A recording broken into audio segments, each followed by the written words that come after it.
So சிம்ம ராசின்னு சொன்னாலே நம்ம மைண்டில் வருது அந்த லீடர்ஷிப் குவாலிட்டி தான் சார். அந்த ஒரு அரியாசனம், ஒரு கம்பீரம், இது எல்லாமே இருக்கும். அந்த லீடர்ஷிப்பாலேயே எல்லா விஷயத்தையும் வந்து தன்மையப்படுத்திக்கிறதுல ஒரு தனி ஸ்பெஷல், அதுவே ஒரு தனி அழகு தான் சார். இப்படியெல்லாம் அழகு இருக்கும் பொழுது இன்னும் அழகு சேர்க்கறதுக்கு நிறைய விஷயம் அவங்களுக்காக காத்துட்ருக்கு. அதெல்லாம் என்னன்னு சொல்வீங்க? சிம்ம ராசிக்காரர்கள் சூரிய பகவானை அம்சமாக பெற்றவர்கள்.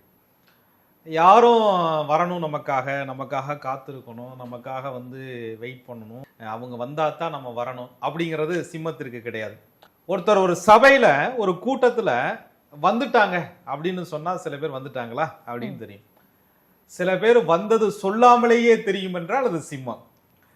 ஒரு கூட்டம் இல்லைங்க, ஒரு இடம் இல்லைங்க, ஒரு நாடு இல்லைங்க, எந்த இடத்திலும் சிம்ம ராசிக்காரர்கள் தனித்து தெரிவதற்கு காரணமே ராஜ்ய கிரகம் என்று சொல்லக்கூடிய சூரிய பகவானுடைய அம்சம் அவர்களுக்கு இருக்கிறதுனால. சிம்மம் வந்து நடந்தா தரகூட தடுமாறுன்னு சொல்லுவாங்க. சிம்ம ராசிக்காரர்கள் தடுமாறாமல் நடக்கக்கூடியவர்கள், வாழ்க்கையில தடுமாறாம ஜெயிக்கக்கூடியவங்க. அவங்க தடமாறாம வாழ்வதே ஒரு அழகுதான். சிம்ம ராசிக்காரர்கள் சூரியன், அந்த தேஜஸுங்க, அந்த ஒளிங்க, அத்துணை உயிர்களுக்கும் ஒளி தரக்கூடிய அந்த சக்தி, எனர்ஜி சிம்மத்தினுடைய ஒளி.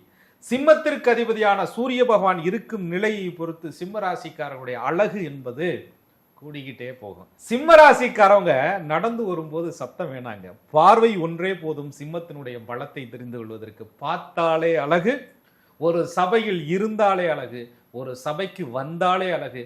எப்ப வரும் எப்படி வரும்னு யாருக்கும் தெரியாது. ஆனா உதிக்க வேண்டிய நேரத்துல உதய சூரியன் மாதிரி சிம்ம ராசிக்காரர்கள் சரியான நேரத்தில் உதிப்பார்கள், வருவார்கள், நிற்பார்கள், வெல்வார்கள், என் நாட்டுக்கே ஒளி தருவார்கள். ஆக சிம்ம ராசிக்காரர்கள் சூரியன் அம்சமாக பெற்றவர்கள். அந்த சூரிய ஒளியாளர் சகல ஜீவராசிக்காரர்களும் வளம் பெற போறாங்க, வளம் பெறுவாங்க.